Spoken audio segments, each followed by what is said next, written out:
નમસ્કાર દર્શક મિત્રો, સયાજી સમાચારમાં આપનું સ્વાગત છે। આજે મહારાજા સયાજીરાવ યુનિવર્સિટીનું કેમ્પસ સમરાંગણમાં ફેરવાયું।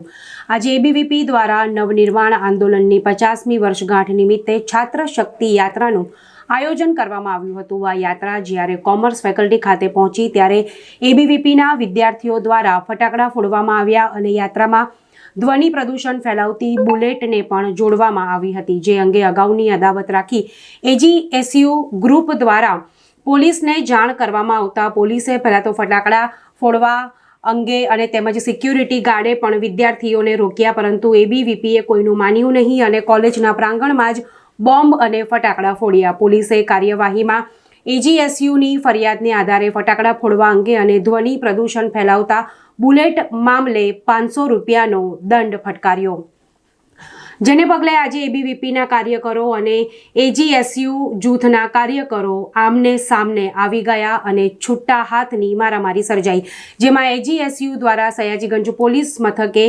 ફરિયાદ નોંધાવવાની તજવીજ હાથ ધરવામાં આવી છે।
अखिल भारतीय विद्यार्थी परिषद द्वारा 50 वर्ष पूर्व कांग्रेस सरकारना जे दमन गुजारवामां आव्या हता तेना लईने जे नवनिर्माण आंदोलन थयुं हतुं तेमां विद्यार्थीओनी भूमिका हती।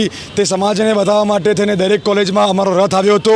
તે રથ શાંતિપૂર્ણ પૂર્વ થઈ જવા છતાં થઈ ગયા હતા। પોલીસને સાથે રાખીને શાંતિપૂર્ણ રથ પૂરો થયો। રથ પૂર્ણ થયા તરત જ એમાંથી એક વિદ્યાર્થી દ્વારા પોલીસને ભડકાઉ કહી અને એક વિદ્યાર્થીને પૂર્વમાં પોતાની દુશ્મની હતી અદાવત રાખીને એને ટાર્ગેટ કરવામાં આવ્યો અને પકડવામાં આવે છે। ત્યારબાદ ફરીવાર અમારા જે બે કાર્યકર્તા છે જેને જાતિ વિષયક બોલવામાં આવે છે અને તેમાંથી એક કાર્યકર્તા ક્રિકેટ ગ્રાઉન્ડમાંથી બેટ લઈને આવે છે અને સામે આંખો કરીને બોલે છે, બોલો શું છે કે તમારે, જેમ પ્રમાણે પંકજ હમણાં બોલીને ગયો લડવું સામે લડી આવી જજો, બેટ લઈને આવે છે અને સામે ગાઈને ઊભા રહે છે અને ત્યારબાદ જાતિ વિષયક બોલવામાં આવે છે કે તમારા લોકોથી કશું ના થાય। ત્યારે એબીવીપીનો એક આજે રથ હતો, એનો વિષય એ હતો કે યુવાનો જાગો અને સમાજ અને દેશને જરૂર પડે ત્યાં ઊભા રહો।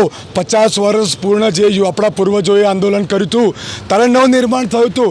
આજે પણ યુવાનોને દેશ માટે જાગવા અને જાગૃતતા કરવા માટેની એક આ રેલી આયોજન કરવામાં આવ્યું હતું। તેમાં 2 જણ સામે આવતા ત્યારબાદ જ્યારે જાતિ વિષયક બોલવામાં ઠંડુ પડ્યા બાદ ત્યારે 4 થી 5 લોકો એમાંથી એક વ્યક્તિ બેટ લઈને આવે છે ત્યારે એવું કહેવામાં આવે છે કે કેમ બેટ લાવ્યો છે તો કે મારી મરજી, મારી ફેકલ્ટી, હું અહીંયા રમું કે ઘરે રમું, બોલ ક્યાં છે બતાવો.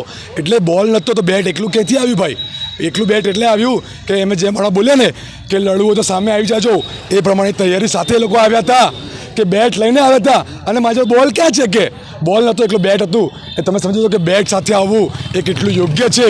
અમે લડવા માટે નથી આવતા, અમે સમાજને ઉજાગર કરવા માટે આવ્યા છીએ અને દેશ અને સમાજ માટે જે યુવાન જાગૃત થાય એની રેલીનું આયોજન કર્યું હતું. પરંતુ આજે શુભેચ્છકો જે એવું કહેતા હોય છે કે અમે સમાજ માટે કામ કરે છે, તે જ લોકો આજે પૂર્વની કોંગ્રેસ સરકારનું અમે જ્યારે જાગૃત કરીએ છીએ ત્યારે તે લોકો આજે અમે આજની સરકાર જે સારા કામો કરે છે તેના માટે એ લોકો સપોર્ટર છે, છતાં આજે અમને મારવા આવ્યા છે. કેમ કે અમારો કાર્યક્રમ બહુ સારો પૂર્ણ થયો અને અમારા પૂર્વજોને યાદ કરીએ છીએ અને જે સારી અત્યારે વસ્તુઓ મળી રહી છે તેનું અમે સારી વિદ્યાર્થીઓને જણાવવા માગીએ છીએ કે કઈ વસ્તુઓ આજે સમાજ માટે સારી છે, દેશ માટે સારી છે, એજ્યુકેશન માટે સારી છે. પરંતુ કહેવાય ને કે કોકને સારું થતું ગમતું નથી એટલે બેટ લઈને આવે છે. રમવું હોય તો બોલ, બેટ, સ્ટમ્પ બધું લાવો ને ભાઈ, કેમ એકલું બેટ લઈને આવો છો?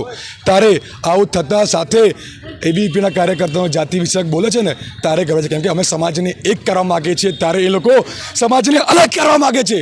એટલા માટે અમારે આ કરવું પડે છે. બાકી અમને કોઈ ઉત્સાહ આવું કામ નથી હોતું. અમે સમાજને એક કરવા માટે આવીએ છીએ. આજરોજ ફેકલ્ટી ઓફ કોમર્સમાં અખિલ ભારતીય વિદ્યાર્થી પરિષદનું જે આજથી 50 વર્ષ પહેલાં નવનિર્માણનું આંદોલન કરવામાં આવ્યું હતું ગુજરાત રાજ્યમાં, તેનું એ લોકોએ એક આયોજન કર્યું હતું. એ આયોજન દરમિયાન ઓલ ગુજરાત સ્ટુડન્ટ યુનિયન AGSUના 2 કાર્યકર્તાઓ સુમિત ઠાકુર અને વિનય શ્રીવાસ્તવ જે faculty of commerce main building પર છે, દરરોજ એ લોકો ત્યાં આવે છે, એ લોકો અભ્યાસ કરે છે, એ લોકો ત્યાં હાજર હતા. પરંતુ કંઈક ના કંઈક જૂની અદાવત રાખીને અખિલ ભારતીય વિદ્યાર્થી પરિષદ ABVPના કાર્યકર્તાઓ દ્વારા સુમિત ઠાકુર અને જે વિનય શ્રીવાસ્તવ છે એ લોકોને અપશબ્દ બોલવામાં આવ્યા અને કહેવામાં આવ્યું કે તમે લોકો અમારા આંખમાં બહુ ખટકો છો, આ રીતે તમે લોકોએ અમારા જોડે ઘણી વખત અદાવત લીધી છે, આજે તો અમે તમને નહીં છોડીએ.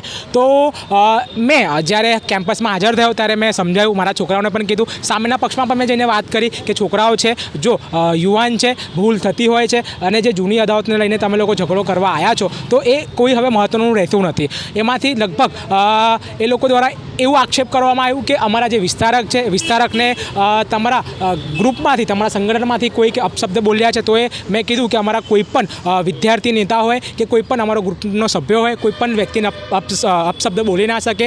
તો એ છતાં અખિલ ભારતીય વિદ્યાર્થી પરિષદના લગભગ 50 થી 60 જે કાર્યકર્તાઓ હતા તે હાજર હતા. હું આપને વિનંતી કરીશ કે જો કંઈક ના કંઈક આની ફરિયાદ થશે અને જો કાર્યવાહી થશે તો ફેકલ્ટી ઓફ કોમર્સના જેટલા પણ CCTV ફૂટેજ છે, જેટલા પણ કેમેરા છે તે ચેક કરવામાં આવે. ઓલ ગુજરાત સ્ટુડન્ટ યુનિયનના કાર્યકર્તાઓ ફક્ત ને ફક્ત 8 થી 10 હતા અને આ લોકો 50 થી 60ની સંખ્યામાં આ લોકો હાજર હતા. તો છતાં મેં વાત કરી કે આપણે ઝઘડો નથી કરો, તમે ઝઘડો ના કરો. તો એ છતાં વિનય શ્રીવાસ્તવ અને સુમિત ઠાકુર અને સાથે સાથે જે અન્ય ઓલ ગુજરાત સ્ટુડન્ટ યુનિયન AGSUના કાર્યકર્તાઓ હતા એ લોકો પર હાથ ચાલાકી કરવામાં આવી. એક નહીં, એક માણસને AGSUના કાર્યકર્તાને ABVPના 10 કાર્યકર્તાઓએ હાથ ચાલાકી કરી છે. તો આ ક્યાં વ્યાજબી છે? જો તમારે લડવું જ હોતું તો તમે અમને કહી દેતા કે અમારે લડવું જ છે, તો આપણે સામે સામે લડી લેતા. આ કોઈ પણ વાતે અને કોઈ પણ જગ્યાએ આ યોગ્ય નથી. આ જે થયું છે તે ખોટું થયું છે.